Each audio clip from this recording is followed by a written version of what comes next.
Mountaineer Field is silent in the evening haze. Sidelines deserted with uncalled plays. The passing cars pay little heed as the boy approaches with unhurried speed. From deep inside, a memory calls as hairline cracks crawl up the walls like wrinkled skin on an old man's smile, with a story to tell if you stop a while. Boy, this game has been something else. Absolutely something else. Woody? Right now, with 10 seconds to go, we've got a 14-14 ball game. The peeling paint is etched with lore from his half 100 years and more.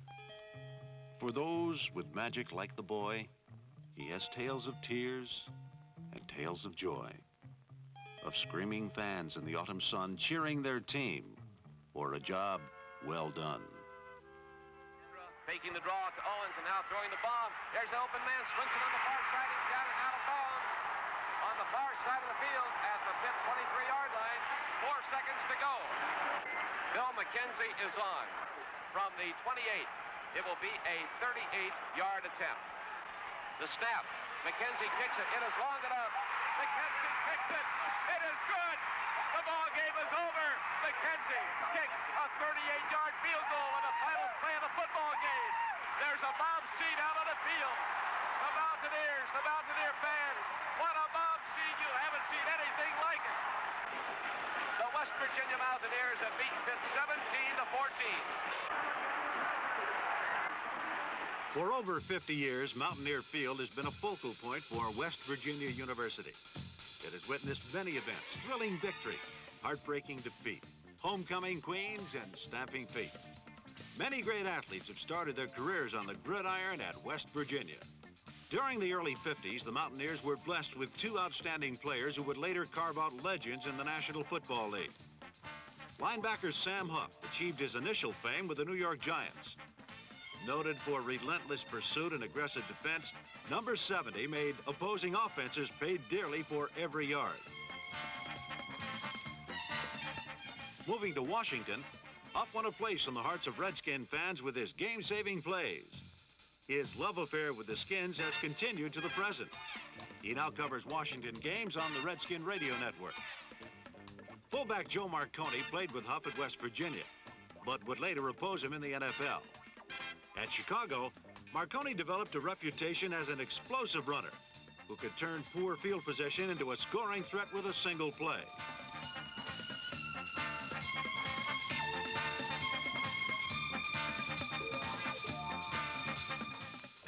Like Huff, Marconi was an all-out player who believed in total performance.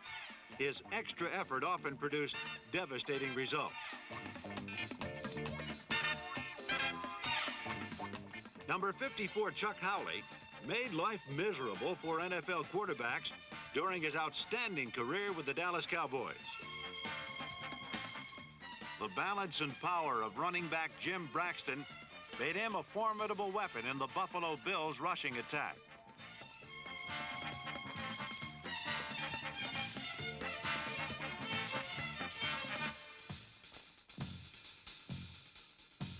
Mountaineer Field roared with approval as receiver Danny Buggs thrilled fans with his electrifying runs. His sure hands and lightning speed caught the eye of the pro scouts, and he was snapped up by the Washington Redskins. His transition to pro ball was smooth, and he quickly earned the fear and respect of opposing teams as a deep scoring threat with game-breaking potential. The hard-hitting defensive play of linebacker Tom Pridemore has been a key factor in the Atlanta Falcons' recent rise to respectability in the NFC West. But to Mountaineer fans, he will always be remembered for this interception against arch-rival Penn State. After a leaping catch, Pridemore fought his way through a den of Nittany Lions with a beautiful exhibition of broken field running. Twisting and turning, he marched over 100 yards for a touchdown and a permanent position of glory in the history of Mountaineer football.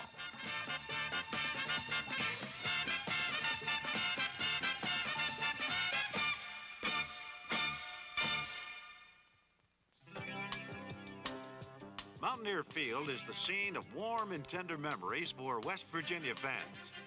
For more than half a century, it has given loyal service to its patrons. But soon it will get a well-earned retirement. Construction is proceeding on a brand new stadium with a seating capacity of over 50,000 fans. Athletic Director Dick Martin is excited about the project and what it will mean to Mountaineer fans. With our new stadium, we're going to give the people of West Virginia an opportunity to realize a seat if they haven't had one in the past. Our road system's coming into Morgantown, our 4-lane, and the accessibility of our cities in the state, plus Pittsburgh, will give our fans an opportunity to get to Morgantown and see a fine football game and get home at night. It'll be as nice as any stadium anywhere in the country.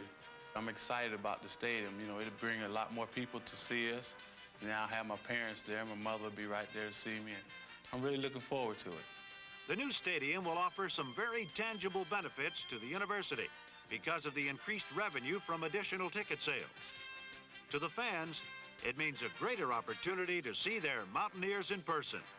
It will mean more money to us because we have more seats to sell. And the encouraging thing to me is that even though we didn't have the kind of season we wanted to have in 1978, we still broke the all-time attendance record for home football games. Mountaineer fans are a loyal bunch with a reputation for letting their team know they're behind them. The new stadium will be like turning a fox loose in the chicken coop. When I become acquainted with the fans here, I realize how rabid they are and how interested in the football program. And I think the 50,000 of those seats in the new stadium will be like 100,000. It brings out the best in the player because you have more people around, you feel the crowd there, and it's going to be exciting. The way our seating and the concave effect of our stadium where everybody will not have a bad seat will give the players who are playing in the game a real feel for the crowd being with them and behind them. In addition to the new stadium, the construction plans include an athletic shell complex. This will provide all the West Virginia teams with a year-round, modern, indoor practice facility. Football these days is a 12-month type of a training program, and the shell building will provide a great opportunity for our prospective players and players that are here right now to develop their full potential. The 1979 Mountaineer squad can look forward to an exciting season, led by a nucleus of returning veterans. Though many of these players are young, they have all received their baptism under fire. Sophomore wide receiver Cedric Thomas will continue to create havoc in the opposition secondary. The fleet-footed Thomas combines good hands with lightning speed to produce the constant threat of the game-breaking play.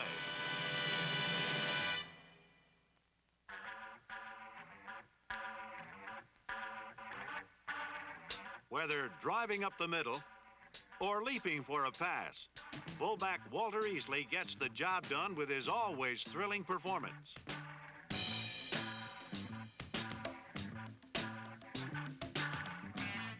Number 4, running back Eldridge Dixon, gets the hard yardage when the going is tough.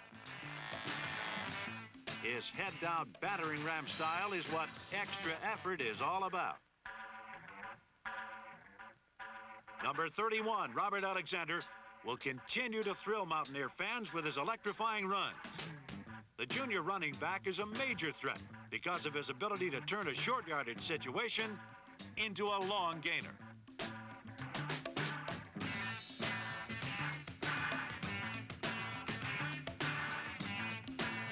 Quarterback Oliver Luck will give the Mountaineers a double-barrel offensive threat on the ground or in the air. With 3 years ahead of him, Luck's intelligent play and physical ability will provide the backbone for a rumbling, wide-open offensive attack.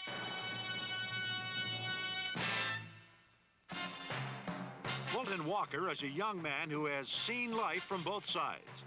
He started his Mountaineer career as a running back and performed admirably. Then, switching to defense, His good speed and fast reflexes caused a lot of grief for opposing teams, but brought joy to the hearts of Mountaineer fans. One thing is certain, regardless of his position, you can be assured that Fulton Walker will play it like a true winner. Rounding out the Mountaineer offense is the place kicking of Steve Sinclair. His sure-footed approach for the guaranteed 3 points means the difference between a heart-stopping victory instead of an agonizing defeat in the waning seconds of a game.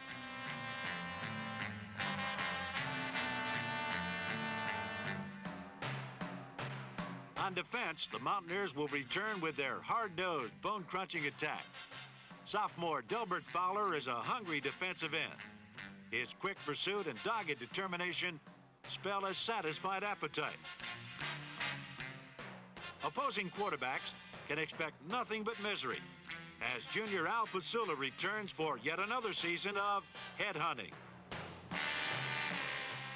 On special teams play, the Mountaineers are fired up and ready. They look for weak spots and capitalize on their opponent's mistakes. Defensive end Jeff Seals keeps his mind on the game and his eyes on the ball as he bags the bouncing pigskin to force a crucial turnover. Defensive back Cedric King teaches a basic lesson in physics to a running back, while tackle Joe Bandana demonstrates that he who hesitates is truly lost in the game of football. The diving interception by sophomore back Jody McCowan and the clawing second effort tackle by linebacker Mike Dawson illustrate the scrapping, never-say-die defense that is characteristic of Mountaineer football.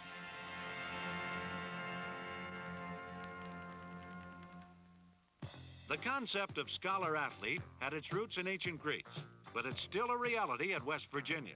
In recent years, quarterback Danny Williams, number 16, compiled an excellent academic record and was awarded a prestigious Rhodes Scholarship to Oxford University. That tradition of academic excellence is being carried on by quarterback and pre-law major Oliver Luck. It takes discipline, both on and off the field to combine a good academic career with a good athletic career. The academics here are good. It's a sound program. I'm in pre-law now, and I'm enjoying it. It's tough. It's tough getting a good education and competing in a major college sport. But here, the coaches and the academic counselors, they help you along in whatever you have to do. Luck's course load would be tough on any student, but the demands of football make it especially difficult. I was taking the calculus course, economics course, history, German, English, and psychology. And it took a large day out of the schedule. My mornings were all filled with classes, and then in the afternoon, during the season, of course, we had practice. And then the trips on the weekends, and during the off season, we have the winter workouts and now spring practice coming up. So it keeps you busy. Luck has high standards on the gridiron and in the classroom. His competitive spirit and discipline are an advantage, but long hours and self-sacrifice are necessary to attain his goal of scholar athlete. It takes a lot of discipline, and it doesn't leave you a lot of time for other things, but it's been proven in the past with a guy like Danny Williams that, he was a 4.0 student. He ended up with a Rhodes Scholarship, so it is possible. Like Oliver Luck, the Mountaineer football program is filled with quiet determination. They are in a period of growth and rebuilding that will require total performance from everyone. The new faces and experienced veterans of the 1979 squad face a tough schedule of top-ranking contenders, teams that draw the national attention so necessary for a big-time football program. And then there is the game of the year, Pitt. 60 minutes of action that is college football at its best. A scratching, clawing rivalry that galvanizes the emotions of players and spectators alike.